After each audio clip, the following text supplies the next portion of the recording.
আল্লাহ রাব্বুল ইজ্জা ওয়াল জালালের দরবারে শুকরিয়া জ্ঞাপন করছি যে আল্লাহ তাআলা আমাদেরকে পবিত্র মাহে রমাদানে এসে পৌঁছার সুযোগ করে দিয়েছেন এবং আজকের ইফতার পূর্ববর্তী রমাদান অ্যান্ড কোরআন রিফ্লেকশন প্রোগ্রামে উপস্থিত হওয়ার সুযোগ করে দিয়েছেন। আমরা সবাই পড়ছি কালিমাতুশ শুকর আলহামদুলিল্লাহ। আল্লাহর শুকরিয়া জ্ঞাপনের পাশাপাশি আমি আজকের প্রোগ্রামের অর্গানাইজার বাংলাদেশ মুসলিম কমিউনিটি মালয়েশিয়াকে ধন্যবাদ জানাতে চাই এরকম চমৎকার একটি রমাদানুল মুবারকে কোরআনিক একটি প্রোগ্রামের আয়োজন করবার জন্য। আমরা দোয়া করছি আল্লাহ তাআলা যেন এই কমিউনিটিকে ইসলামের জন্য কবুল করে এবং আমাদের যে ভাইরা নিরলস পরিশ্রম করে এই প্রোগ্রামগুলো আয়োজন করছে আল্লাহ তাআলা এই পরিশ্রম, এই ডেডিকেশন, এফোর্ট যেন তাদের নাজাতের ওসিলা বানায়। সম্মানিত শুধু আমরা সবাই জানি এই মাসটির এত বরকতের কারণ হচ্ছে এটি কোরআন নাজিলের মাস। শাহরু রমাদান আল্লাযী উনজিলা ফীহিল কুরআন হুদাল লিন্নাস ওয়া বায়্যিনাতিম মিনাল হুদা ওয়াল ফুরকান। রমাদান এমন মাস যে মাসে আল্লাহ তাআলা কোরআন নাজিল করেছে। তো বেসিক্যালি এই মাসের মূল মর্যাদা কোরআনের কারণে। সাইয়েদনা জিবরিল আলাইহিস সালাম কোরআন নিয়ে এসেছেন, উনি শ্রেষ্ঠ ফেরেশতা হয়েছেন। আল্লাহর হাবিব সাল্লাল্লাহু আলাইহি ওয়াসাল্লামের উপর কোরআন নাজিল হয়েছে, ফলে উনি শ্রেষ্ঠ নবী হয়েছেন। রমাদানে কোরআন নাজিল হয়েছে, ফলে রমাদান শ্রেষ্ঠ মাস হয়েছে। কদরের রাতে কোরআন নাজিল হয়েছে, ফলে কদর শ্রেষ্ঠ রাত হয়েছে। আমরাও যারা কোরআনের সাথে সুসম্পর্ক গড়ে তুলব, কোরআনের সাথে অ্যাটাচমেন্ট বাড়াবো, আমাদেরকেও শ্রেষ্ঠত্বের মর্যাদায় আল্লাহ তাআলা আশীন করবেন ইনশাআল্লাহ বিইذنিল্লাহ। তো আজকের প্রোগ্রামের আমার ফার্স্ট অ্যান্ড ফরমোস্ট রিমাইন্ডার হচ্ছে কোরআন নাজিলের মাসে আমরা যেন বেশি বেশি কোরআনের সাথে নিজেদের সম্পর্ককে নবায়ন করি এবং মজবুত করি। কার কীরকম কোরআনের সাথে সম্পর্ক আপনি নিজেই জানেন। প্রতিদিন কত পৃষ্ঠা কোরআন তেলাওয়াত করেন, কোরআনের অর্থ পড়েন, কোরআনের তাফসির পড়েন কিংবা শোনেন, আপনি নিজেই জানেন। সো নিজে নিজে যেন একটু নিজেকে যেন কাঠগড়ায় দাঁড় করাই এবং নিজেকে যেন জিজ্ঞেস করি যে আমার সাথে কোরআনের সম্পর্ক কতটুকু মজবুত। যদি ঘাটতি থাকে, গ্যাপ থাকে, এটা যেন আমরা মেক আপ করি, ফুলফিল করি এই বরকতময় মাসে। আপনারা খেয়াল করে থাকবেন যে শুরুতেই আমি সূরা ওয়াদ-দুহা ওয়াল-লাইলি ইযা সাজার কয়েকটি আয়াত তেলাওয়াত করেছি। তো আজকে আমরা এই সূরাটির সংক্ষিপ্ত তাফসির পেশ করব ইনশাআল্লাহ বিইذنিল্লাহ। যে মজলিসে কোরআনের তাফসির হয়, আল্লাহর কালামের ব্যাখ্যা উপস্থাপন করা হয়, প্রেজেন্টেশন করা হয়, এর চেয়ে শ্রেষ্ঠ মজলিস কি পৃথিবীতে হতে পারে? আমরা পৃথিবীর সবচাইতে শ্রেষ্ঠতম একটি মজলিস এখন বসে আছি। প্রিয় ভাই এবং বোনেরা, আমরা সূরা দোহার তাফসির শুনবো।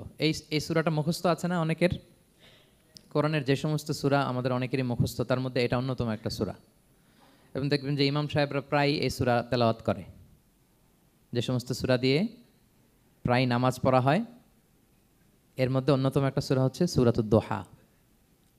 মুআয ইবনে জাবাল রাদিয়াল্লাহু তাআলা আনহুকে আল্লাহ রাসূল সাল্লাল্লাহু আলাইহি ওয়াসাল্লাম একটা এলাকার ইমাম বানিয়ে পাঠিয়েছিলেন। ওই এলাকার মুসল্লিরা ছিলেন, লোকজন ছিলেন শ্রমজীবী, কাজ করে খেত। সারাদিন ওট দিয়ে পানি সেচ করে খেজুর গাছে পানি দিত, খেজুরের চাষাবাদ করত, সারাদিন কষ্ট করে নামাজে যে জয়েন করত। তো উনি মাগরিবের নামাজে সূরা ফাতিহার পরে সূরা বাকারা তেলাওয়াত শুরু করলেন। সূরা বাকারা কোরআনের সবচেয়ে ছোট সূরা না? 286টা আয়াত, মানে সবচেয়ে বড় সূরা।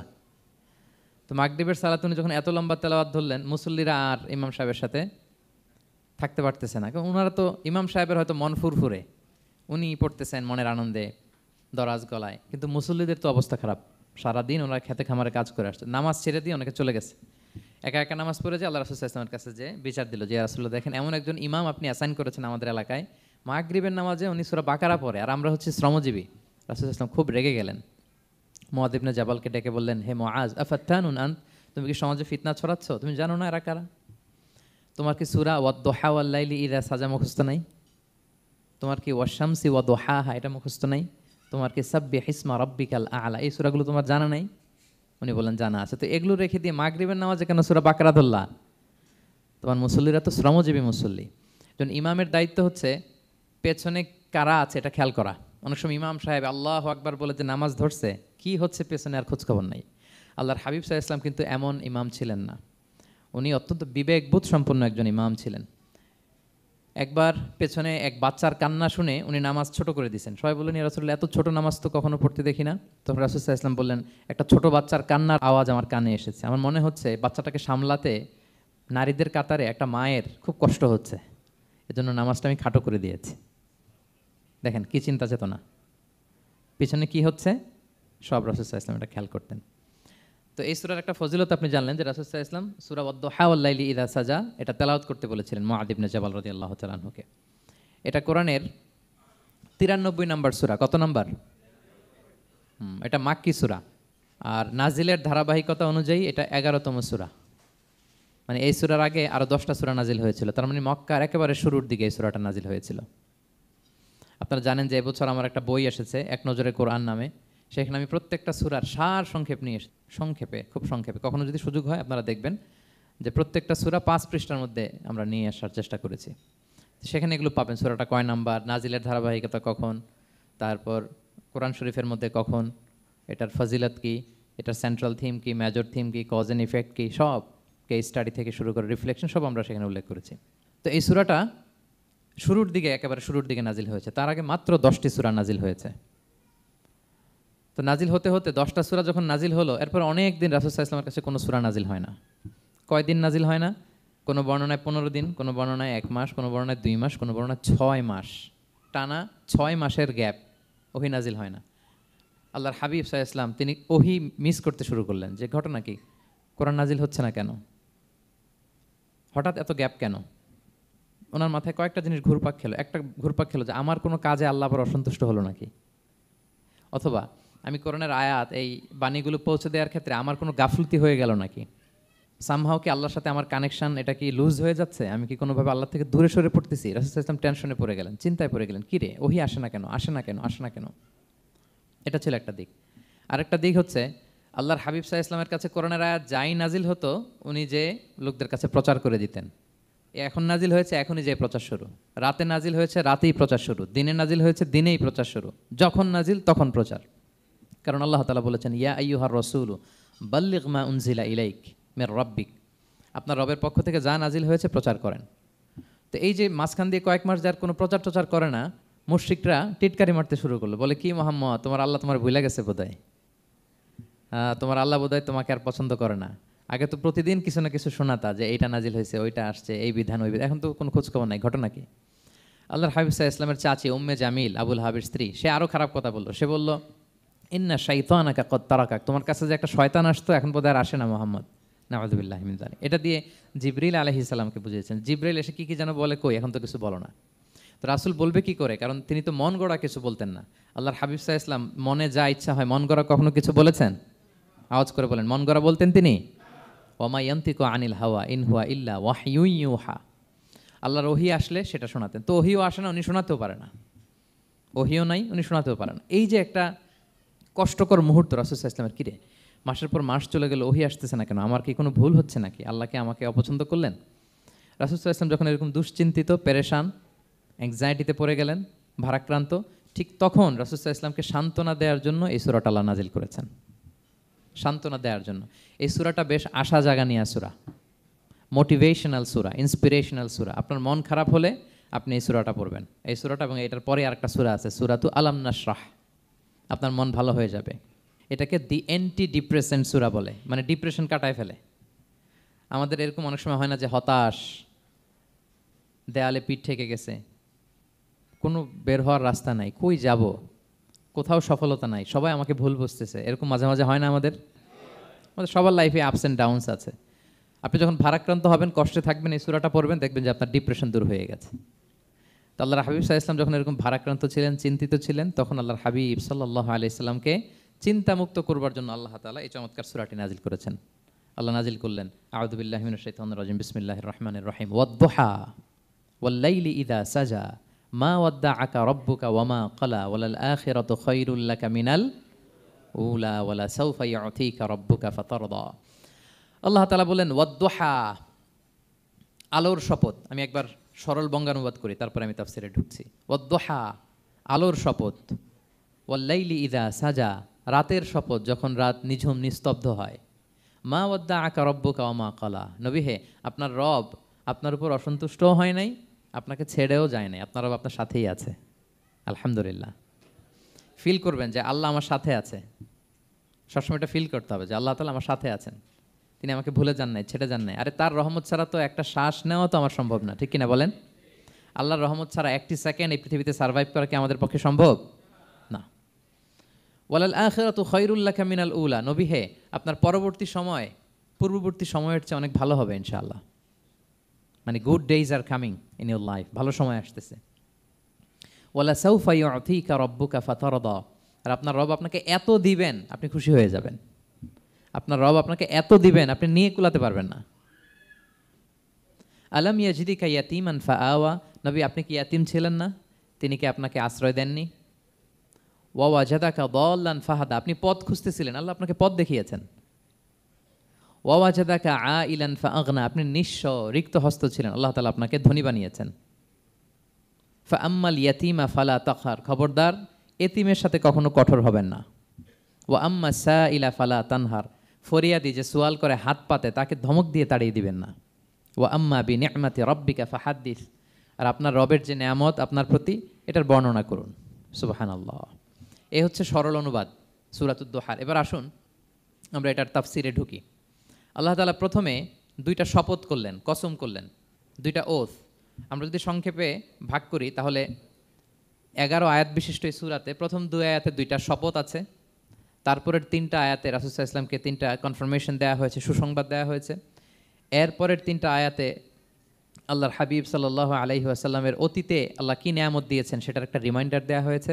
আর সবশেষে 3টা ওয়ার্ক প্ল্যান দেওয়া হয়েছে, কর্মসূচি, সেগমেন্ট। আপনি এক নজরে কোরআন এগুলো পাবেন, এরকম সেগমেন্ট আকারে আমরা ভাগ করেছি। আই রিপিট, আমি আবারও বলছি, সূরা দোহার 11 আয়াত বিশিষ্ট এই সূরার প্রথম 2 আয়াতে 2টি শপথ, তারপরের 3 আয়াতে 3টি সুসংবাদ, তারপরের 3 আয়াতে অতীতে যে রাসূলকে নেয়ামত দেওয়া হয়েছিল সেটা স্মরণ করিয়ে দেওয়া, আর শেষ 3 আয়াতে 3টা ওয়ার্ক প্ল্যান, কর্মসূচি, রাসূল সাল্লাল্লাহু আলাইহি ওয়াসাল্লাম কী করবেন। ক্লিয়ার হয়ে গেছে না সূরাটা? আসুন এবার তাফসিরে ঢুকি। আল্লাহ তাআলা বললেন ওয়াদ দোহা, নবী আলোর শপথ। আলো, দোহা মানে আলো। আমার সাথে আওয়াজ করে বলুন, দোহা মানে কি? আলো, সকালের আলো, প্রভাতের সূর্য কিরণ। দিনের প্রথম অংশে একটা সানশাইন থাকে না, খুব চমৎকার লাগে 9টা 10টার দিকে, হ্যাঁ সানশাইন। এই সকালের সানশাইনটাকে আরবিতে বলে দোহা। এই জন্য এই সময় আল্লাহর হাবিব সাল্লাল্লাহু আলাইহি ওয়াসাল্লাম নামাজ পড়তেন, এটাকে বলে সলাতুদ দোহা, মানে দোহার নামাজ। এটাকে বলে সলাতুদ দোহা, দোহার নামাজ। তো দেখেন রাসূল সাল্লাল্লাহু আলাইহি ওয়াসাল্লামের মন ভালো করবার জন্য প্রথমে আল্লাহর ওয়ার্ডিংটা দেখেন, আল্লাহ তাআলা কেমন চমৎকার শব্দ চয়েস করেন। প্রথমে আল্লাহ বললেন আলো। আলো বললে তো মনটা ভালো হয়ে যায়, কি বলেন? এই আলো মানে আশার আলো, সম্ভাবনার আলো, প্রশান্তির আলো। ওয়াদ-দোহা, আলোর শপথ। মানে নবী আপনি হতাশ হবেন না, হাল ছাড়বেন না, ভরসা রাখুন। আপনি ঘর থেকে বের হন, দেখুন কি চমৎকার আলো। It's a beautiful day out there. জান, হোয়াট এ নাইস সানশাইন, কি চমৎকার উজ্জ্বল প্রভাতের সূর্য কিরণ। এত চমৎকার জলজলে সানশাইনিং এনভায়রনমেন্ট, আপনার মন খারাপ হয় কি করে? ওয়াদ-দোহা, দোহার শপথ মানে প্রভাতের সূর্য কিরণের শপথ। আবার বললেন ওয়াল-লাইলি ইযা সাজা, রাতের শপথ, যখন সে রাত নিঝুম হয়, গভীর হয়, নিস্তব্ধ হয়। দুইটা শপথ, আলোর শপথ আর রাতের অন্ধকারের শপথ। আলোর শপথ বলে বেসিকলি আল্লাহ তাআলা ওহির আগমনকে বুঝিয়েছেন, আর রাতের শপথ বলে আল্লাহ তাআলা বেসিকলি ওহির অনুপস্থিতিকে বুঝিয়েছেন। মানে রাত দিন দুইটাই যেমনি লাগে, আল্লাহ তাআলা বোঝাতে চাইলেন নবী আপনি টেনশন করবেন না, আমি উইথ ইউ, আমি আপনার সাথে আছি। ওহি আসা না আসা দুইটাই গুরুত্বপূর্ণ। রেগুলার যদি ওহি আসে এটা রিসিভ করতে আপনার কষ্ট হয়ে যাবে। আল্লাহর পক্ষ থেকে আসমানি কিতাবের যে ওহি, এটা সাধারণ কোনো কথা না। ইন্না সানুলকি আলাইকা কওলান সাকিলা, এটা খুব ভারী, হেভি ওয়েট। এটা পাহাড়ে নাজিল করলে, লাউ আনজালনা হাযাল কুরআনা আলা জাবাল লারাআইতাহু খাশিআম মুতাসাদ্দিআম মিন খাশিয়াতিল্লাহ, এটা মাউন্ট এভারেস্টের উপর নাজিল করলে পাহাড় ভেঙে খান খান হয়ে যেত। শীতের রাতে কোরআন নাজিল হলে রাসূল সাল্লাল্লাহু আলাইহি ওয়াসাল্লাম ঘেমে একাকার হয়ে যেতেন, কপাল বেয়ে টপ টপ করে ঘাম পড়তে ওহি রিসিভ করতে যেয়ে। তিনি ওটের উপরে করে মরুভূমিতে চড়ছেন, ওহি নাজিল হলে ওটের বুক মাটিতে মিশে যেত। এক সাহাবার মাথায় পায়ের মধ্যে মাথা রেখে রাসূল সাল্লাল্লাহু আলাইহি ওয়াসাল্লাম শুয়েছিলেন, তখন ওহি নাজিল হলো। সাহাবা বলছেন ওহির ভারে মনে হচ্ছে যে আমার পায়ের হাড্ডিটাই ফেটে যাবে। তার মানে এটা খুব ভারী বাণী, খুবই ভারী, এটা সাধারণ কোনো কালাম না। তো এই যে রাসূল সাল্লাল্লাহু আলাইহি ওয়াসাল্লামের কাছে যে ওহি নাজিল হচ্ছিল, এটা যদি রেগুলার নাজিল হয়, এটা রিসিভ করা রাসূল সাল্লাল্লাহু আলাইহি ওয়াসাল্লামের জন্য সহজ হবে না, কঠিন হয়ে যাবে। রেগুলার ওহি নাজিল হলে এটার যে পাওয়ার, প্রেশার, রাসূল সাল্লাল্লাহু আলাইহি ওয়াসাল্লামের স্নায়ু এটা বরদাস্ত করতে পারবে না। তো আল্লাহ বোঝাতে চাইলেন নবী আমি কাফিররা যা বলে আপনাকে আমি ভুলে গেছি, কখনো না, নেভার এভার। বরং আপনার যাতে একটু রেস্ট হয়, আরাম হয়, আপনাকে একটু কমফোর্ট দেওয়ার জন্য আমি সাময়িকভাবে ইচ্ছে করে ওহিটা বন্ধ রেখেছি। সুবহানাল্লাহ পড়বেন না? আপনার যাতে একটু কমফোর্ট হয়, আপনার যেন একটু আরাম হয়, ওহি রিসিভ করে করে যেন আপনি অভ্যস্ত হতে পারেন, এজন্য আমি ইচ্ছা করে আপনাকে একটু আরাম দেওয়ার জন্য ওহি বন্ধ রেখেছি। সারাদিন যদি মানে দিনের 24 ঘন্টায় যদি সূর্য থাকে, ভাল লাগবে? আচ্ছা বলেন 6 মাস টানা সূর্য ভাল লাগবে আপনার? রোদের গরমে আমরা অস্থির হয়ে যাব। তো 12 ঘন্টা সূর্যের আলোর পরে যেমনি রাতের দরকার আছে, আল্লাহ বোঝাতে চাইলেন ওহি নাজিল হওয়ার পাশাপাশি মাঝে মাঝে ওহি ব্রেক দেওয়ার দরকার আছে, ওহি বন্ধ থাকার দরকার আছে। ফলে আপনি হ্যাবিচুয়েটেড হবেন ওহি রিসিভ করা না করা, এটা আপনার জন্য ইজি হয়ে যাবে। যখন আপনার জন্য ওকে হয়ে যাবে, তখন আমি লাগাতার ওহি নাজিল করব। তাহলে ওরা যে বলে আমি আপনাকে ভুলে গিয়েছি, না, আমি আপনাকে ভুলি নাই, বরং আপনার আরামের জন্য খানিকটা সময় আপনাকে বিশ্রামের সুযোগ করে দেওয়ার জন্য আমি আল্লাহ ওহি বন্ধ রেখেছি। সুবহানাল্লাহ। তার মানে আল্লাহ তাআলা নবীকে ভুলেন নাই বা নবী সাল্লাল্লাহু আলাইহি ওয়াসাল্লামের উপর অসন্তুষ্ট হন নাই, ইচ্ছে করে আল্লাহ তাআলা কিছুদিন ওহি বন্ধ রেখেছেন। প্রতিদিন সূর্য থাকলে যেমনি ভাল লাগে না, মানে 24 ঘন্টা, এজন্য 12 ঘন্টা সূর্য দিয়ে আল্লাহ 12 ঘন্টা রাত দিয়েছেন, আমাদের আরামের বিশ্রামের ঘুমের আয়োজন করেছেন। ঠিক তেমনি রেগুলার ওহি রিসিভ করলে রাসূল সাল্লাল্লাহু আলাইহি ওয়াসাল্লামের জন্য কষ্ট হয়ে যাবে, এজন্য ইচ্ছে করে আল্লাহ গ্যাপ দিয়েছেন। আল্লাহর হাবিব সাল্লাল্লাহু আলাইহি ওয়াসাল্লামের উপর আল্লাহ অসন্তুষ্ট হননি। এটাই আল্লাহ তাআলা বললেন যে ওয়াদ-দুহা ওয়াল-লাইলি ইযা সাজা, প্রভাতের সূর্য কিরণের শপথ, রাতের নিঝুম নিস্তব্ধ পরিবেশের শপথ। মা ওয়াদ্দাআকা রাব্বুকা ওয়া মা ক্বালা, আপনার রব আপনারে ভুলেও যায় নাই, আপনারে ছেড়েও যায় নাই, আপনার উপর নাখোশও হয় নাই। সুবহানাল্লাহ। আপনার রব আপনার সাথেই আছে। এটা সবসময় ফিল করবেন যে আমার রব আমার সাথে আছে। এটা ফিল করলে আপনার মধ্যে যে সাহস আসবে, আপনি কল্পনাই করতে পারবেন না যে এত এনার্জি আপনার ভিতরে আসলো কি করে। আপনারা খেয়াল করেছেন, বছর খানিক আগে ভারতবর্ষের আমাদের এক বোনের সামনে কিছু সন্ত্রাসী, ওরা জয় শ্রীরাম বলতেছিল, মনে আছে? কিন্তু আমার ওই বোন মুস্কান কি বলছিল বলেন তো? তার এক আল্লাহ আকবারে from north to south, from east to west, the entire globe প্রকম্পিত হয়েছে। আমরা সবাই পড়েছি আল্লাহ আকবার, সবাই আমরা কি পড়েছি?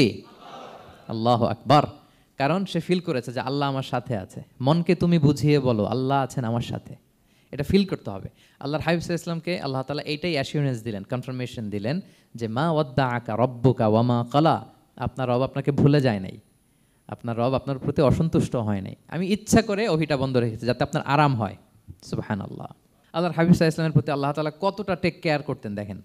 রেগুলার ওহি নাজিল হলে রাসূল সাল্লাল্লাহু আলাইহি ওয়াসাল্লামের কষ্ট হয়ে যাবে, এজন্য তিনি কিছুদিন ওহি বন্ধ রেখে রাসূল সাল্লাল্লাহু আলাইহি ওয়াসাল্লামকে বিশ্রামের ব্যবস্থা করে দিয়েছেন।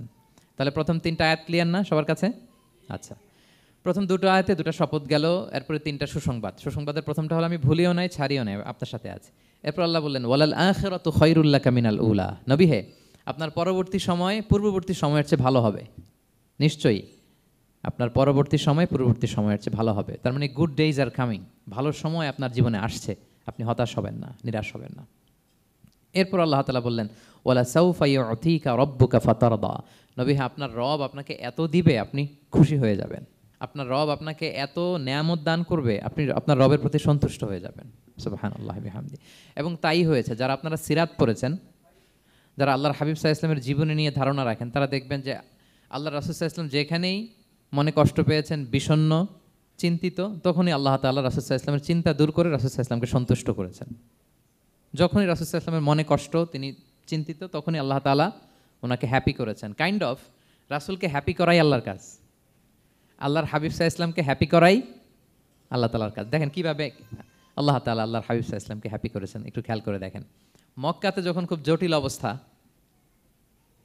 দাওয়াতি কাজ চালিয়ে নেওয়াটা রাসূল সাল্লাল্লাহু আলাইহি ওয়াসাল্লামের জন্য কষ্ট হয়ে যাচ্ছে, নমুসলিম সাহাবাদের উপর অত্যাচার, তখন আল্লাহর হাবিব সাল্লাল্লাহু আলাইহি ওয়াসাল্লাম দেখলেন যে এই মক্কার দুজনের একজনকে আমার চাই। তাদের একজন যদি ইসলামের ছায়াতলে আসে তাহলে ইসলামের পাল্লাটা ভারী হয়। কারা? একজন হচ্ছে ওমরে ফারুক আর একজন আবু জাহাল। দুজনের একজন তখন ইসলাম ধর্ম গ্রহণ করে নাই। তো রাসূল সাল্লাল্লাহু আলাইহি ওয়াসাল্লাম কেঁদে কেঁদে আল্লাহর কাছে ফরিয়াদ জানালেন, আল্লাহুম্মা আইজ্জাল ইসলামা বিআহাব্বি হাযাইন আর রাজুলাইনি ইনদাক। আল্লাহ, আমি কাউকে স্পেসিফিক তোমার কাছে চাই না, শুধু এটাই বলি, দুজন লোকের নাম বলবো, এই দুজন লোকের মধ্যে থেকে যাকে তোমার পছন্দ হয় তাকে তুমি ইসলামের ছায়াতলে এনে ইসলামকে শক্তিশালী করো। এক হচ্ছে আবু জাহাল, আরেক হচ্ছে ওমরে ফারুক। এই দোয়াটা তিনি করতে লাগলেন।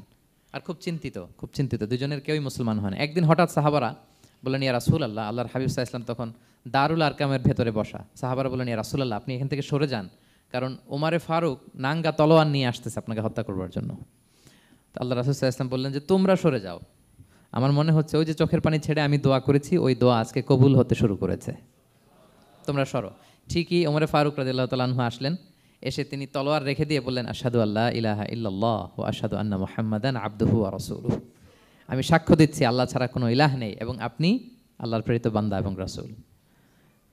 এই দৃশ্য দেখে রাসূল সাল্লাল্লাহু আলাইহি ওয়াসাল্লাম খুশি হয়ে গেলেন। ওয়ালা সাউফা ইউতিকা রাব্বুকা ফাতারদা, আল্লাহ বলেছিলেন যে নবী হে, আপনাকে এত দিব, আপনার রব আপনাকে এত নেয়ামত দিবে, আপনি শুধু খুশিই হবেন, সন্তুষ্ট হবেন আমার প্রতি। এই যে রাসূল সাল্লাল্লাহু আলাইহি ওয়াসাল্লামের দোয়া কবুল করে আল্লাহ তাআলা ওমরে ফারুককে ইসলামের ছায়া তোলেন, ইসলামকে শক্তিশালী করলেন, ফাতারদা, রাসূল সাল্লাল্লাহু আলাইহি ওয়াসাল্লাম খুশি হয়ে গেলেন। এভাবে প্রতিটা ক্ষেত্রে। মক্কাতে যখন খুব কঠিন অবস্থা, রাসূল সাল্লাল্লাহু আলাইহি ওয়াসাল্লাম তায়েফে চলে গেলেন দাওয়াত দেওয়ার জন্য। নেইবারিং সিটি, আপনারা যে হজ উমরা করেছেন জানেন, মক্কার পাশের সিটি তায়েফ। দাওয়াত দিলেন, দাওয়াত প্রত্যাখ্যান করলো তারা। শুধু তাই না, ফিজিক্যালি হ্যারেস করা হলো আল্লাহর হাবিব সাল্লাল্লাহু আলাইহি সাল্লামকে। রাসূল সাল্লাল্লাহু আলাইহি ওয়াসাল্লামের জামা ধরে, গা ধরে টানা হেঁচড়া করা হলো, পাথর মারা হলো, তিনি রক্তাক্ত হলেন। হামালাতুল জিবাল, পাহাড়রক্ষী ফেরেশতারা বলে, রাসূলুল্লাহ আপনি যদি আদেশ দেন তায়েফের দুই দিকের পাহাড় দিয়ে এমন চাপা দিব, পুরা তায়েফের জনপদ একেবারে ভ্যানিশ হয়ে যাবে। আল্লাহর হাবিব সাল্লাল্লাহু আলাইহি ওয়াসাল্লাম বললেন, না, আমি আশা করি তাদের পরবর্তী নেক্সট জেনারেশনের কেউ না কেউ পড়বে লা ইলাহা ইল্লাল্লাহ মুহাম্মাদুর রাসূলুল্লাহ। তাই হয়েছে। এখন তায়েফে যান, শুধু মসজিদ আর মসজিদ, মসজিদ আর মসজিদ। কি চমৎকার পরিবেশ! তায়েফে গেলে মনেই হবে না আরব দেশ। বৃষ্টি হয় প্রতিদিন, অনেক চাষাবাদ হয়, চমৎকার এলাকা। রাসূল সাল্লাল্লাহু আলাইহি ওয়াসাল্লামের দোয়ার বরকত।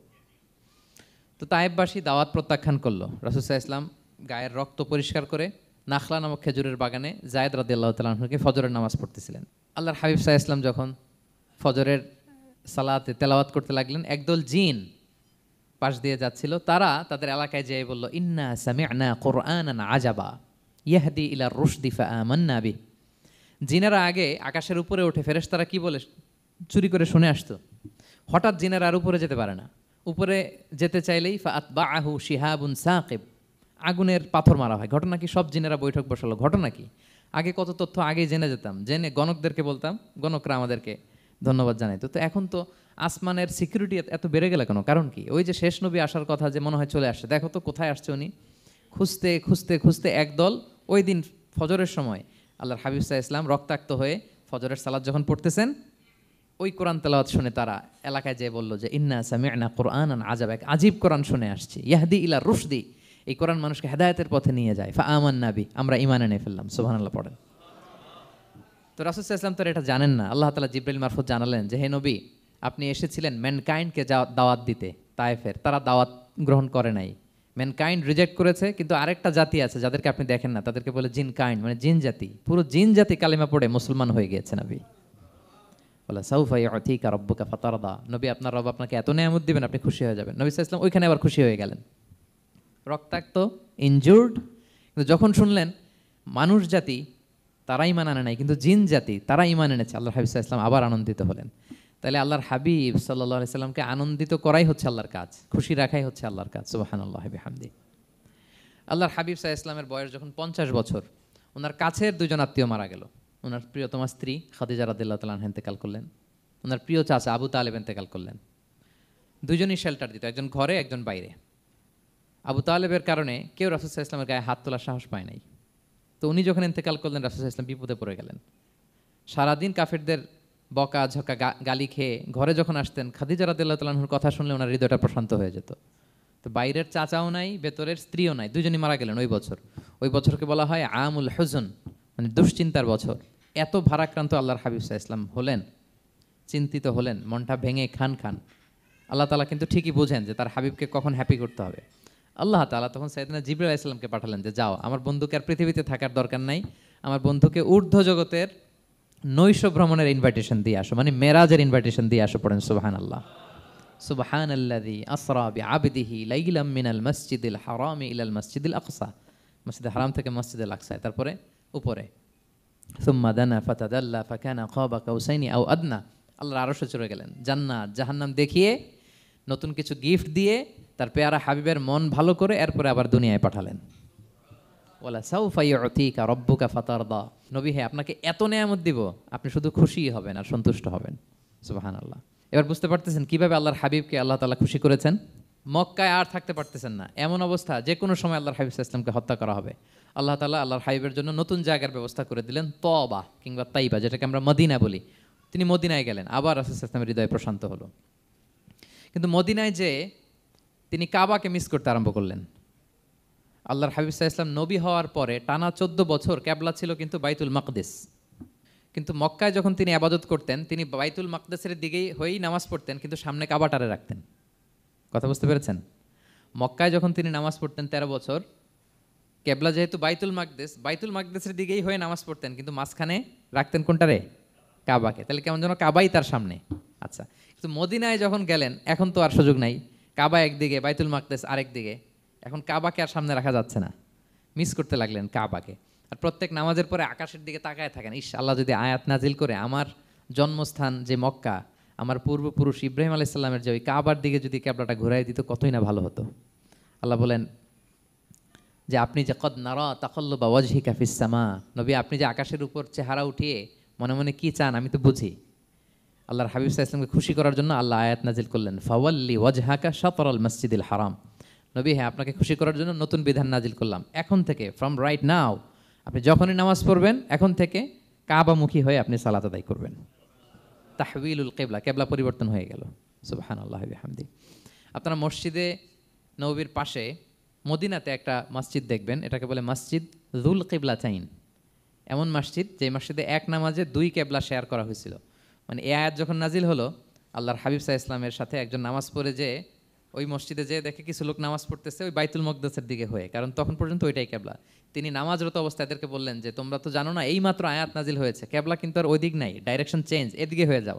তো ইমাম সহ মুসল্লি সব ঘুরে নামাজের মধ্যে ওইদিকে হয়ে গেছে। তাহলে একই নামাজে দুইটা কেবলা শেয়ার করা হয়েছে, ফলে তখন থেকে মসজিদের নাম হয়ে গেছে মসজিদ যুল কিবলাতাইন, দুই কেবলাওয়ালা মসজিদ।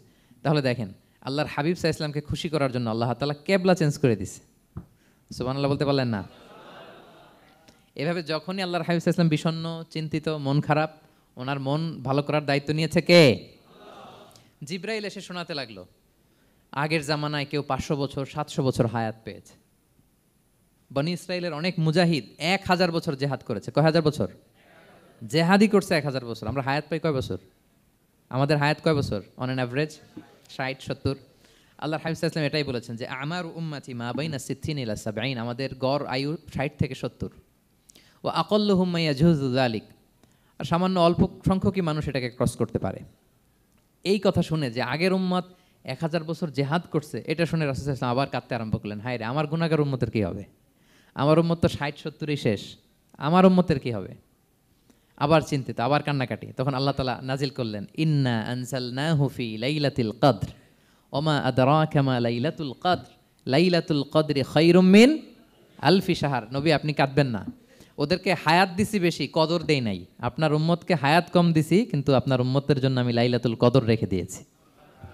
এক কদরের রাতে ইবাদত করলে খায়রুম মিন আলফি শাহর, 1000 মাস ইবাদত করলে যে পরিমাণ সওয়াব অতটুকু না, খায়ের এর চেয়ে বেশি সওয়াব আল্লাহ তাআলা আপনার উম্মতের আমলনামায় দিয়ে দিবেন। আবার আল্লাহর হাবিব সাল্লাল্লাহু আলাইহি ওয়াসাল্লাম মন ভালো হয়ে গেল। ওলা সাউফা ইউতিকা রাব্বুকা, সবাই বলেন ওলা সাউফা ইউতিকা রাব্বুকা ফাতারদা। নবী হে এত দিব, আপনি শুধু হ্যাপি হবেন, হ্যাপি। এরপরে বদরের যুদ্ধে বিজয় দান করলেন, মক্কা বিজয় দান করলেন, তাবুক যুদ্ধে বিজয় দান করলেন। সব শেষে জান্নাতে ওনার জন্য স্পেশাল একটা জায়গা থাকবে, ওই জায়গায় কেউ বসতে পারবে না। জায়গাটার নাম মাকামে মাহমুদ। ওয়া মিনাল লাইলি ফাতাহাজ্জাদ বিহি নাফিলাতাল লাকা আসা আন ইয়াবআসাকা রাব্বুকা মাকামাম মাহমুদা। ওই মাকামে মাহমুদের সিংহাসনে আল্লাহর হাবিব সাল্লাল্লাহু আলাইহি ওয়াসাল্লাম বসবেন, ওনার জন্য স্পেশাল খাস, কেউ এখানে বসতে পারবে না। তার মানে হ্যাপি শুধু দুনিয়াতেই করবে না, আল্লাহ তাআলা আল্লাহর হাবিবকে আখিরাতেও করবে। আল্লাহর হাবিব সাল্লাল্লাহু আলাইহি ওয়াসাল্লামকে কাউসার দেয়া হবে, ইন্না আতাইনা কাল কাউসার। হে নবী আপনাকে কাউসার দিয়েছি, এমন হাউজে কাউসার যে হাউজে কাউসারের সামনে পান পেয়ালা, যেটা দিয়ে পানি নিয়ে আপনি উম্মতকে খাওয়াবেন, এটার সংখ্যা আকাশের তারা যত বেশি তার চেয়েও বেশি। হাউজে কাউসারের পানি এটা দুধের চেয়েও সাদা, বরফের চেয়েও ঠান্ডা, মধুর চেয়েও মিষ্টি। এক ঢোক যে খাবে চিরকালের জন্য তার গলা থেকে তৃষ্ণা মিটে যাবে। He will never ever be thirsty again. একবার খাইছে তো শেষ। পেতে চান সেটা আল্লাহর হাবিবের কাছ থেকে? আমরা পেতে চাই কি চাই না বলেন?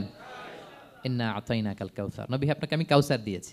সব শেষে আল্লাহর হাবিব সাল্লাল্লাহু আলাইহি ওয়াসাল্লাম সুপারিশ করার অনুমতি পাবেন, যেদিন কেউ সুপারিশ করতে পারবে না। সবাই বলবে নফসি নফসি নফসি নফসি, থার থার করে কাঁপবে। এক একজন নবী, ইব্রাহিম আলাইহিস সালাম, ঈসা আলাইহিস সালাম, মুসা আলাইহিস সালাম, থার থার করে কাঁপবে।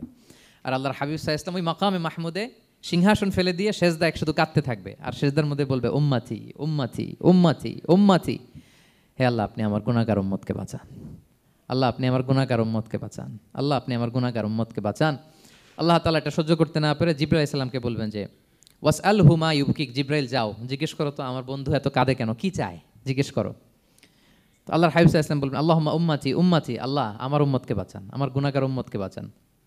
আল্লাহ তাআলা জিবরাইল মারফত বলবেন যে ইযহাব ইলা মুহাম্মদ সাল্লাল্লাহু আলাইহি ওয়াসাল্লাম, যাও মুহাম্মদের কাছে যাও, ওয়াকুল লাহু, তাকে বলো দুনিয়াতে যেমনি কখনো কষ্ট পেতে দেই নাই, বারবার তাকে হ্যাপি করেছি, খুশি করেছি, ওয়া ইন্না সানুরদিকা ফি উম্মাতিকা ওয়ালা নাসুউক, আজকের এই কঠিন দিনেও আমার হাবিবকে আমি কষ্ট দিব না, তার উম্মতের ব্যাপারেও তাকে আমি খুশি করে দেব। তার গুনাহগার উম্মতের ব্যাপারেও আজকে মুহাম্মদ সাল্লাল্লাহু আলাইহি ওয়াসাল্লামকে আমি খুশি করে দেব। আল্লাহর হাবিব সাল্লাল্লাহু আলাইহি ওয়াসাল্লাম তখন সুপারিশ শুরু করবেন। আল্লাহু আকবার, আল্লাহু আকবার। ওয়ালা সাউফা ইউতিকা রাব্বুকা ফাতারদা, নবী হে আপনাকে এত নেয়ামত দিব আপনি নিয়ে কুলাতে পারবেন না। সব শেষে এই গুনাহগার উম্মতকে সুপারিশ করে জাহান্নাম থেকে নাম কাটিয়ে সবাইকে নিয়ে তিনি একটা ফ্ল্যাগ হাতে নিয়ে তিনি জান্নাতের দিকে ছুটবেন। ওই ফ্ল্যাগের মধ্যে লেখা থাকবে আলহামদু। কি লেখা থাকবে? মানে প্রশংসা, প্রশংসার পতাকা। নিজেও তো প্রশংসিত। মুহাম্মদ মানে কি জানেন? মুহাম্মদ মানে কি? প্রশংসিত। এই কারণে মুহাম্মদ সাল্লাল্লাহু আলাইহি ওয়াসাল্লামকে মক্কার লোকেরা গালি দিয়েও শান্তি পেত না। মানে যদি বলি এই প্রশংসিত লোকটা খারাপ, কথাটা হইল? প্রথমে আগে বলা লাগে কি? প্রশংসিত। মুহাম্মদ মানে কি?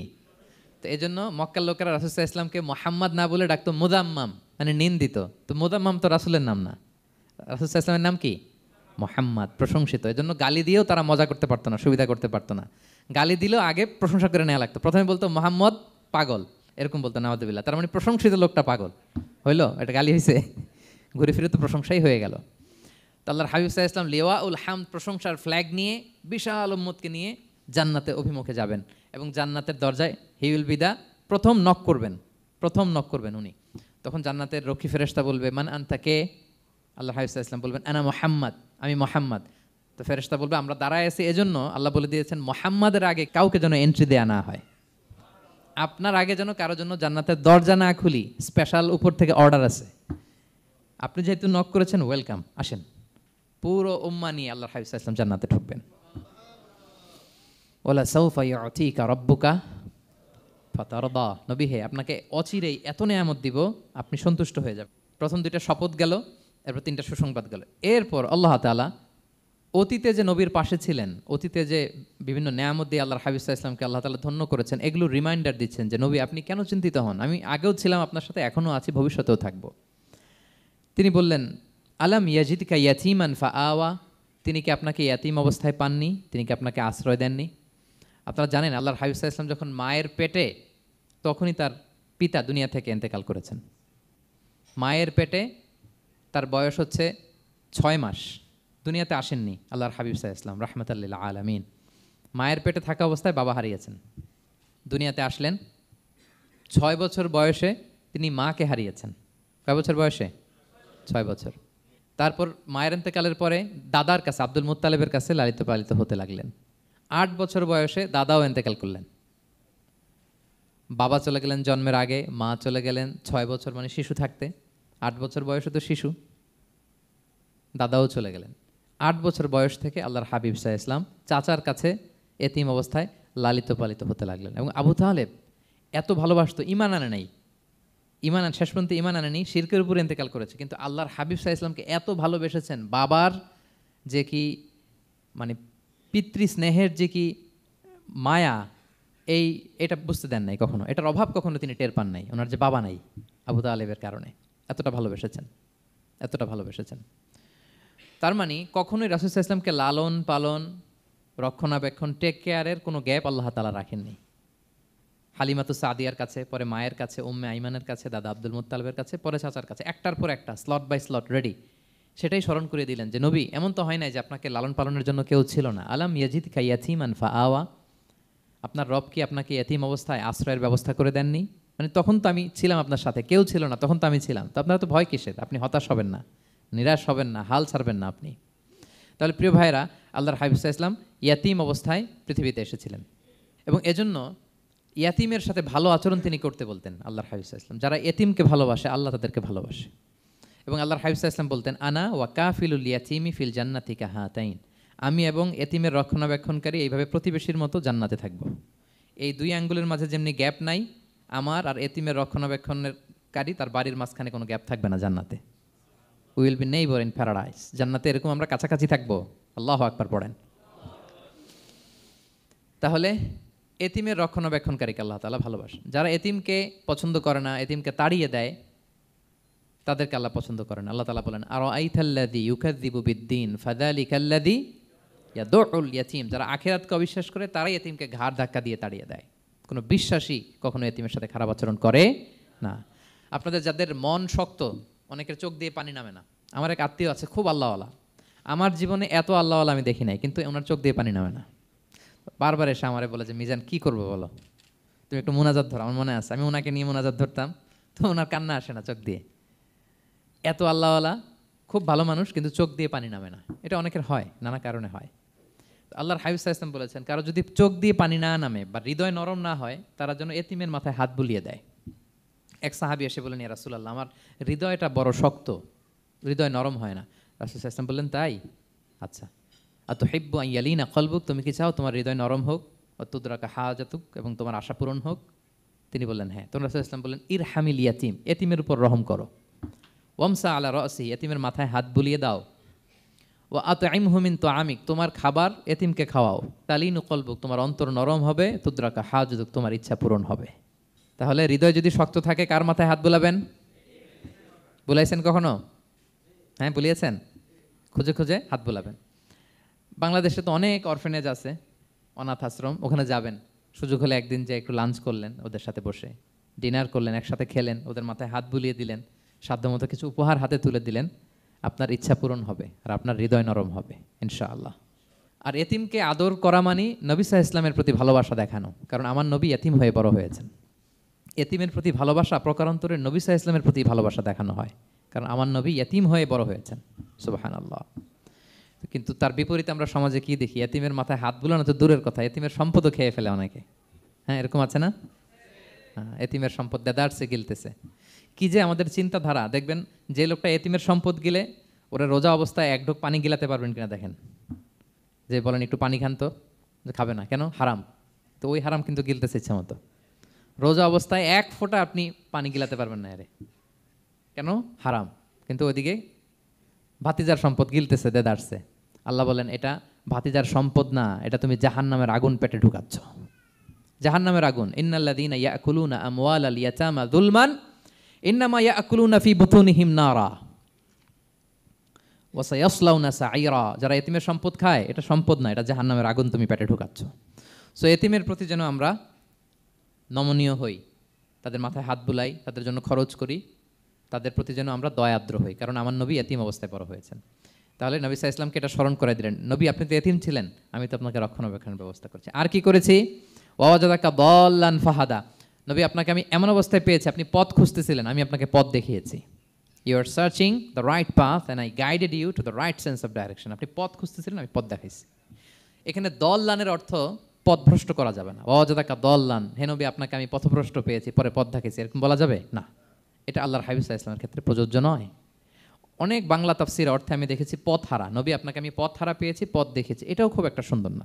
সবচেয়ে সুন্দর হচ্ছে নবী আপনি পথ খুঁজতেছিলেন, সত্যের অনুসন্ধানী ছিলেন। অনেক সময় দেখবেন অনেক পথিক যেতে যেতে এমন এক জায়গায় যায়, দেখে 3 রাস্তা কিন্তু কোনো সাইনবোর্ড নাই। পুরাতন রাস্তাগুলোতে এরকম অনেক সময় হতো না আমাদের, 3 দিকে রাস্তা, কোনো সাইনবোর্ড নেই, তো যাবো কই? এটা বুঝালেন যে নবী আপনি পথ খুঁজতেছিলেন, আমি আপনাকে দেখিয়েছি, হে নবী এটাই সিরাতুল মুস্তাকিমের পথ। ওয়াজাদাকা দাল্লান ফাহাদা, আপনি পথ খুঁজতেছিলেন, আমি আপনাকে পথ দেখিয়েছি।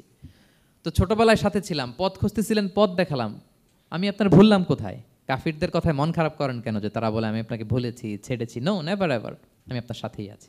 তারপর আল্লাহ তাআলা বললেন ওয়াজাদাকা আইলান ফাআগনা, তিনি আপনাকে রিক্ত হস্ত, নিঃস্ব পেয়েছেন, সম্পদহীন অবস্থায় পেয়েছেন, পরে সম্পদশালী করেছেন। সুবহানাল্লাহ। আল্লাহর হাবিব সাল্লাল্লাহু আলাইহি ওয়াসাল্লাম শুরুতে সম্পদের অত যোগান ছিল না, পরে খাদিজা রাদিয়াল্লাহু তাআলা আনহার সাথে যখন বিয়ে হলো, আল্লাহ তাআলা সম্পদের কষ্ট দূর করলেন। কারণ খাদিজা রাদিয়াল্লাহু তাআলা আনহা অনেক বড় ব্যবসায়ী ছিলেন। বিয়ের আগে পার্টনারশিপে বিজনেস ছিল রাসূল সাল্লাল্লাহু আলাইহি ওয়াসাল্লামের সাথে। আল্লাহর হাবিব সাল্লাল্লাহু আলাইহি ওয়াসাল্লাম শ্রম দিয়েছেন, খাদিজা রাদিয়াল্লাহু তাআলা আনহার ইনভেস্টমেন্ট ছিল। তো ওই শ্রমে খাদিজা রাদিয়াল্লাহু তাআলা আনহার এক বান্ধবী, তিনি এমন প্রশংসা করলেন এসে আল্লাহর হাবিব সাল্লাল্লাহু আলাইহি ওয়াসাল্লামের ব্যাপারে যে এমন লোক আমি দেখি নাই, ওনার কথা বার্তা, চলন, কথন, ডিলিং সব আলাদা। পুরো কাফেলার মধ্যে উনি একরকম, পুরো কাফেলা আরেক রকম। এই কথা শুনে তো খাদিজা রাদিয়াল্লাহু তাআলা আনহা আকৃষ্ট হলেন যে এরকম একজন সৎ লোকই তো আমার চাই। প্রস্তাব দেয়া হলো, চাচাদের কাছে বিয়ে হয়ে গেল। এবং বিয়ের পরে খাদিজা রাদিয়াল্লাহু তাআলা আনহা নারীদের মধ্যে সর্বপ্রথম শাহাদা বাক্য পড়ে মুসলমান হয়েছিলেন। নিজের সব সম্পদ আল্লাহর হাবিব সাল্লাল্লাহু আলাইহি ওয়াসাল্লামের পায়ের সামনে এনে দিয়ে দিলেন, ইয়া রাসূলুল্লাহ আমার সম্পদ মানে আপনার সম্পদ, ইসলামের জন্য যত মনে চায় আপনি খরচ করেন। ওয়াজাদাকা আইলান ফাআগনা, আপনাকে আল্লাহ নিঃস্ব পেয়েছেন, সম্পদের ব্যবস্থা করে দিলেন। পরবর্তীতে মদিনায় যে খায়বার যুদ্ধের পরে অনেক সম্পদের ব্যবস্থা আল্লাহ তাআলা করে দিয়েছিলেন। তাহলে ছোটবেলায় ইয়াতিম ছিলেন, আল্লাহ টেক কেয়ার করলেন। পথ খুঁজতেছিলেন, আল্লাহ পথ দেখায় দিলেন। আর্থিক সমস্যা ছিল, এটাও আল্লাহ দূর করে দিলেন। এবার আল্লাহ তাআলা বিষ্ণু ঈসা ইসলামকে 3টা ওয়ার্ক প্ল্যান দিবেন, কর্মসূচি। 1 নম্বর কর্মসূচি হচ্ছে ফাআম্মাল ইয়াতীমা ফালা তাকহার। নবী খবরদার, এতিমের সাথে কখনো কঠোর আচরণ করবেন না। 1 নম্বর কর্মসূচি, কারণ আপনিই তো এতিম ছিলেন। এতিমের দুঃখ আপনি না বুঝলে বুঝবে কে? এতিমের সাথে কখনো কঠোর হবেন না। আল্লাহর হাবিব সাল্লাল্লাহু আলাইহি ওয়াসাল্লাম কখনো এতিমের সাথে কঠোর হন না। এতিম তো দূর কি বাত, কারোর সাথে তিনি কঠোর হন না। ওনার কাছে চাইলে উনি না বলতে পারতেন না। নো, নাই, দিব না, এটা বলতে জানতেন না। নো ওনার ডিকশনারিতে ছিল না, চাইলেই দিতেন। একবার আল্লাহর হাবিব সাল্লাল্লাহু আলাইহি ওয়াসাল্লামের কাছে একটা জামা। কয়টা? আপনার জামা কয়টা? আমার জামা কয়টা? জুব্বা তখন কয়টা ছিল? মাত্র একটা। তো এক ফরিয়াদি এসে বলে, ইয়া রাসূলুল্লাহ আতিনি কামিসান, আমার একটা জামা দেন, আমার জামা নাই। নবী সাল্লাল্লাহু আলাইহি ওয়াসাল্লামের জামা কয়টা তখন? ওনার কাছে চাইলে উনি না বলতে পারতেন? খুলে দিয়ে দিয়েছেন, নাও। এখন ওনার জামা আছে কয়টা? তো জামাও নাই, বেরও হতে পারে না। কি এক মুসিবত! আল্লাহ তাআলা আয়াত নাজিল করলেন, ওয়াল্লাযীনা ইযা আনফাকু লাম ইউসরিফু ওয়া লাম ইয়াকতুরু ওয়া কানা বাইনা যালিকা কাওয়ামা। নবী হে, যারা বিশ্বাসী তারা দানের সময় ভারসাম্য করবে। মানে অনেকগুলো থাকলে আপনার একটা দিতেন, ছিলই যখন একটা, ওইটার হকদার তো ফরিয়াদির চেয়ে আপনি বেশি। এখন যে দিয়ে দিলেন, আপনি পড়বেন কি? অনেকগুলো থাকলে না হয় আপনি দিতেন, ছিলই একটা, এটার সবচেয়ে যোগ্য, অধিকতম যোগ্য এবং হকদার তো আপনি। সুবহানাল্লাহ, সুবহান। কি নবী ছিল, কি নবী ছিল! না বলতে পারতেন না, মানুষকে ফিরিয়ে দিতে জানতেন না। আল্লাহ বললেন, নবী হে, আপনার প্রথম কর্মসূচি ফাআম্মাল ইয়াতীমা ফালা তাকহার। খবরদার, এতিমকে কখনো, এতিমের প্রতি কঠোর হবেন না। 1 নম্বর কর্মসূচি। এটা শুধু নবীর জন্য কর্মসূচি নাকি আমাদের জন্য না? হ্যাঁ, সবার জন্য। এতিমদের সাথে যেন আমরা রূঢ় ভাষী না হই, তাদের সাথে যেন রূঢ় আচরণ না করি। 2 নম্বর, ও আম্মা সাইলা ফালা তানহার।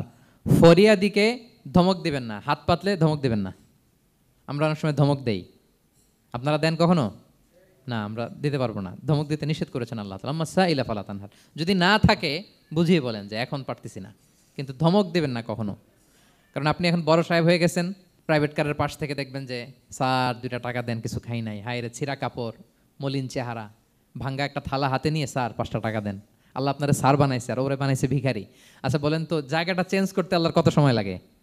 ওরে ভিতরে বসায় স্যার বানাবে আর আপনারে ভাঙ্গা একটা থালা দিয়ে এরকম ওই যে টোল টোল যেখানে নেয় ওখানে দাঁড় করাবে।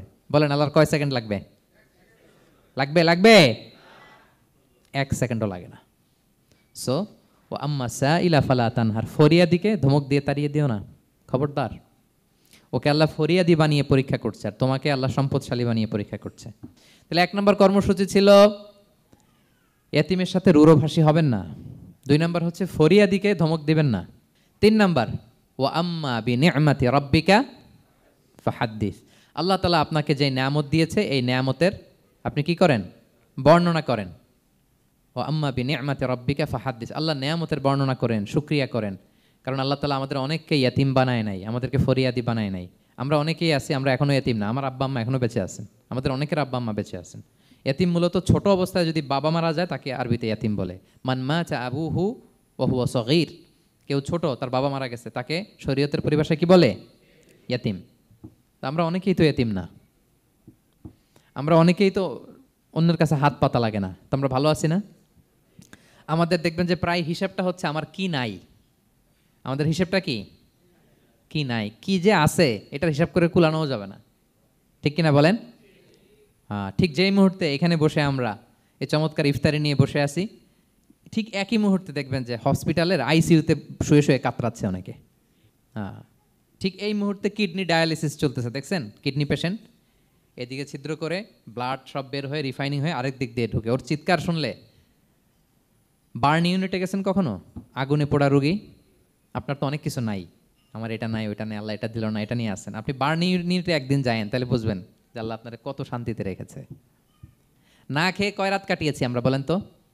কত লোক বাড়ি ভাড়া পরিশোধ করতে পারে না, ঋণের বোঝায় জর্জরিত, দুরারোগ্য ব্যাধিতে আক্রান্ত, ক্যান্সারের লাস্ট স্টেজে। তাদের সাথে একটু দেখা করেন, 4th স্টেজে চলে আসছে ক্যান্সার পেশেন্ট। তার চেহারা, তার খাবার, তার চলাফেরা, কিভাবে তার প্রতিটা সেকেন্ড কাটে, একটু দেখে আসবেন, তাহলে বুঝবেন যে কত আল্লাহর দেয়া নেয়ামতের সাগরে হাবুডুবু খাই আমরা। এজন্য আল্লাহ বলেছেন 3 নম্বর কর্মসূচি হচ্ছে ওয়া আম্মা বিনিআমাতি রাব্বিকা ফাহাদ্দিস, আল্লাহর নিয়ামতের শুকরগুজার হও। আল্লাহ যে নিয়ামত দিয়েছে এই নিয়ামত তুমি বর্ণনা করো। অনেকে আছে আল্লাহর নিয়ামত দিলে ওটা প্রকাশ করতে চায় না, এটা আল্লাহ পছন্দ করে না। মানে আপনি যদি অনেক সম্পদশালী হন, আপনি সুন্দর পরিচ্ছন্ন জামা পরবেন, মানুষকে দান করবেন, আপনার বাড়ি ঘর সুন্দর হবে, এটা নিষেধ নয়, এটা ভালো। আপনি আল্লাহর দেয়া নিয়ামত ব্যবহার করতে পারবেন এবং বলতেও পারবেন, কিন্তু শুকরান লা ফখরান, শুকরিয়া স্বরূপ বলবেন, ফখর করে অহংকার করে না।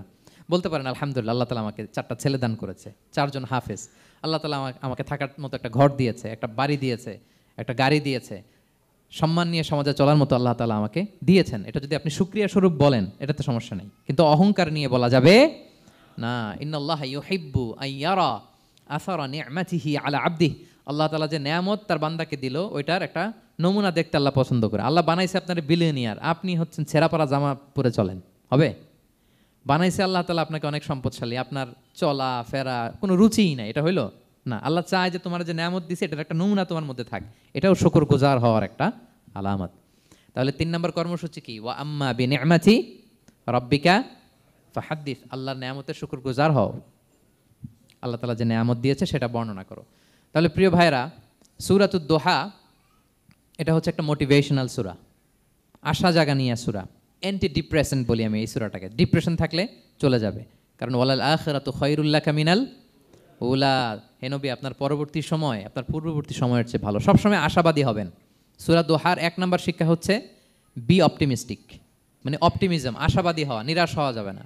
বিশ্বাসীদের, মুমিন মুসলিমের ডিকশনারিতে হতাশা নিরাশা নাই, আমার ডিকশনারিতে অন্তত নাই, আপনাদের আছে কিনা জানি না। আজকে থেকে বলেন আপনাদের ডিকশনারিতে হতাশা নিরাশা রাখবেন?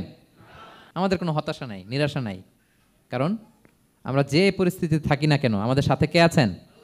লা তাহজান ইন্নাল্লাহা মা'ানা, চিন্তিত হয়ো না, আল্লাহ আমার সাথে আছেন। আল্লাহ আমার সাথে আছেন বললেই দেখবেন মুস্কানের মতো এক তাকবীর আপনার মুখ দিয়ে বেরোচ্ছে, এমন এনার্জি বেরোচ্ছে, গোটা বিশ্ব আপনি জয় করে ফেলবেন তখন। এটাই আমাদের সবচেয়ে বড় পাওয়ার। আমাদের সাথে কে আছে? ইন্নাল্লাহা মা'ানা, আল্লাহ তাআলা আমাদের সাথে আছেন। তাহলে সূরা দোহার আজকের তাফসীরের 1 নম্বর লেসন হচ্ছে optimism. Believer should be optimistic always. বিশ্বাসীরা আশাবাদী হয়, নিরাশ হয় না, হতাশ হয় না, হাল ছাড়ে না। বিশ্বাসীরা ভরসা রাখে এক মহান সত্তার উপর। আওয়াজ করে বলেন তো তিনি কে? আল্লাহর উপর ভরসা রাখে, আমরা নিরাশ হই না। 2 নাম্বার শিক্ষা হচ্ছে গ্রেটফুলনেস, কৃতজ্ঞতা। আপনার জীবনে অনেক কিছু আছে, নাই নাই বলবেন না, শুধু কমপ্লেইন করবেন না। অনেকে দেখবেন শুধু অভিযোগ, এটা নাই ওইটা নাই, এই পাইলাম না, ওর আছে এটা, ওর, আমার সাথে কেন এমন হয়, আমার সাথে শুধু আমার সমস্যা। এগুলো যারা বলে তাদেরকে আল্লাহ নেয়ামত আরও ছিনিয়ে নেয়। বরং যারা অল্প পেয়েও বলে আলহামদুলিল্লাহ, তাদেরকে নেয়ামত দেওয়ার ধারাবাহিকতা আল্লাহ তাআলা অব্যাহত রাখেন। সব অবস্থায় আলহামদুলিল্লাহ, যে কোনো পরিস্থিতিতে, যে কোনো অবস্থায় কি বলবো আমরা? আপনি খেয়াল করে দেখেন না যে আপনার কি কি আছে, কত কিছু যে আপনার আছে, অবাক করা। 3 নাম্বার কাইন্ডনেস। 3 নম্বর লেসন হচ্ছে কাইন্ডনেস, দয়া। আমরা যেন অন্যের প্রতি দয়াশীল হই। আপনি অন্যের প্রতি দয়ালু হলে আপনার প্রতি দয়ালু হবো কে? ওয়াল্লাহু ফি আউনি আবদিহি মা দামাল আবদু ফি আউনি আখি। আল্লাহ ততক্ষণ পর্যন্ত কোনো বান্দার সাহায্যে থাকে যতক্ষণ পর্যন্ত ওই বান্দা তার ভাইয়ের সাহায্যে থাকে। তাহলে বলেন তো আল্লাহর সাহায্য পাওয়ার প্রথম শর্ত কি? অন্যের জন্য সাহায্যের হাত বাড়িয়ে দেওয়া। তাহলে মনে থাকবে তো? নাকি এতিমকে ধাক্কা দিয়ে বের করে দিবেন? ফরিয়াদিকে ধমক দিবেন একটা? বড় সাহেব তো আপনি, বড় স্যার, খবরদার। তাহলে 1 নম্বর লেসন অপটিমিজম। আমরা হতাশ হব না, হতাশা আমাদের ডায়েরিতে নাই, আমরা আশাবাদী, আমরা আল্লাহর রহম ভরসার ভিখারি, ঠিক কিনা বলেন? 2 নম্বর লেসন হচ্ছে গ্রেটফুলনেস। আমরা সবসময় আল্লাহর প্রতি শুকরগুজার হব, কৃতজ্ঞ হব। আল্লাহর হাবিব সাল্লাল্লাহু আলাইহি ওয়াসাল্লাম বলতেন, আল্লাহুম্মা জাআলনি সাবুরা ওয়া জাআলনি শাকুরা ওয়া জাআলনি ফি আইনি সাগীরা ওয়া ফি আয়ুনিন নাসি কাবীরা। আল্লাহ আপনি আমাকে ধৈর্যশীল বান্দা বানান, আপনি আমাকে শুকরগুজার বানান। আল্লাহ আমার চোখে আমাকে ছোট বানান, আল্লাহ গোটা বিশ্বের মানুষের চোখে, জনতার চোখে আমাকে বড় বানান। আওয়াজ করে পড়েন আমিন। এই দোয়াটা বেশি বেশি পড়বেন। আর সব শেষে আমরা যেন কাইন্ড হতে পারি, অন্যের প্রতি দয়ালু হতে পারি। যে রহম করে সে রহম প্রাপ্ত হয়, যে অন্যকে দয়া দেখায় সে আল্লাহর পক্ষ থেকে দয়া পায়। আল্লাহ তাআলা আমাদের সবাইকে কথাগুলো বোঝার ও আমল করার তৌফিক দান করুক। হাযা মা ইনদি ওয়াল ইলমু ইনদাল্লাহি আলাইহি তাওয়াক্কালতু ওয়া ইলাইহি উনীব। আসসালামু আলাইকুম ওয়া রাহমাতুল্লাহ।